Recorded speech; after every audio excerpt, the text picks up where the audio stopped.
Infinitives in Latin. For infinitives in Latin, we use three different tenses, and they are present, perfect, and future.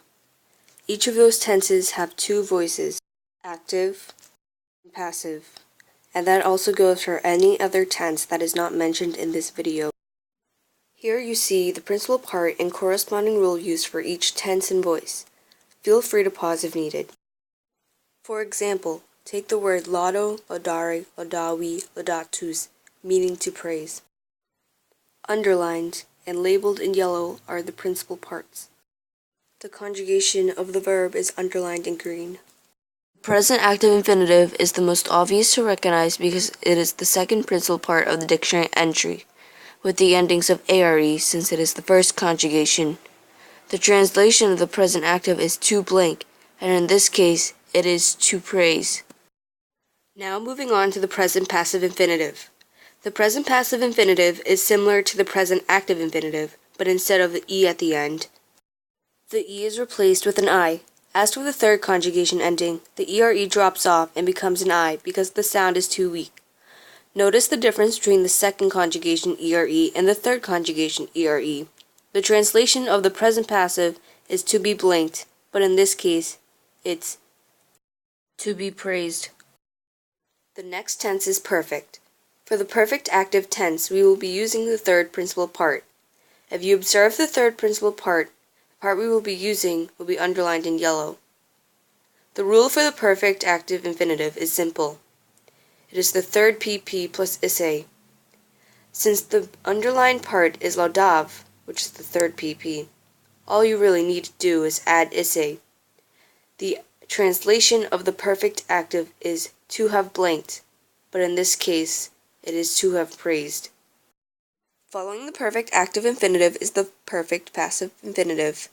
This time, instead of using the third principal part, we are using the fourth principal part. The rule for the perfect passive is a little different.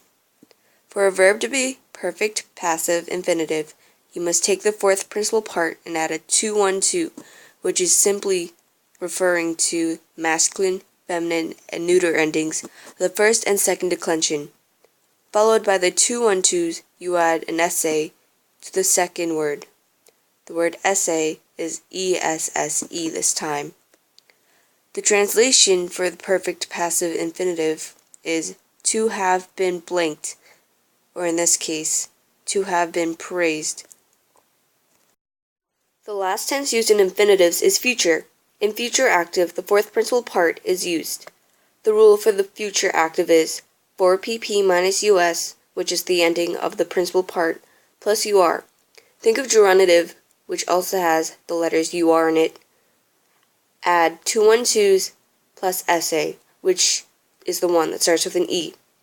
It's almost like the perfect passive infinitive, except for the fact that the ur differentiates it. This time, say we wanted a nominative singular feminine verb. The first thing you do is take the main part of the fourth pp. Then you add ur followed by an a, because an a is a nominative singular feminine ending. The translation for the future active is to be about to blink, but in this case, it's to be about to praise. The final tense and case is future passive. The rule for the future passive infinitive is fairly easy. You take the fourth supine, add and then ere as a second word, the same way we applied the word esse. The fourth pp supine is literally what I've been calling the main part of the principal parts. So using the word laudo laudare by taking the supine, all you have to do is add to the end, thus forming the word laudatum.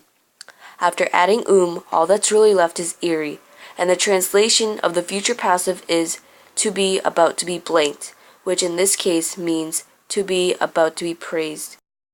Thank you for watching. Likes and subscribes are appreciated.